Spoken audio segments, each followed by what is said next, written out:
السلام عليكم ورحمه الله تعالى وبركاته. حيله بسيطه درتها وقلت علاش لا ما نشاركهاش معكم. ربما كاين اللي يكون عنده هذا المشكل هذا يستافد منها. كما كتشوف هذه واحد الصنداله يعني مريحه بزاف، لان الاخت ديالي كما قلت لكم تتعاني من الالم في المفاصل. يعني هذا النوع ما كتلقاهش بزاف، يعني قليل فاش كتلقى هذا النوع من الصنادل.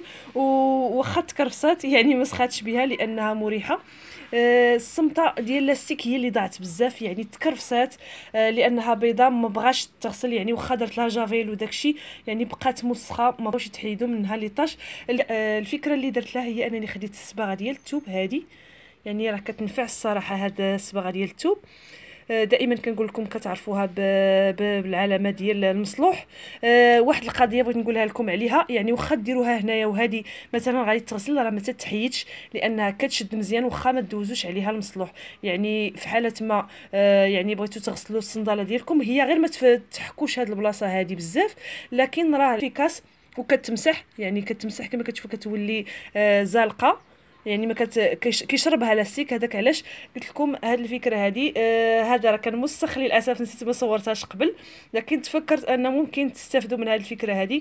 داك الشيء علاش سجلتها لكم في الفيديو. نتمنى تكونوا استفدتوا من هذه الفكره هذه، وممكن تطبقوها على اي حاجه عندكم، يعني في الملابس او اي حاجه اللي زعما مازال مزيانه ولكن ضاع فيها شي جزء. الصباغه راه كتقضي الغرض.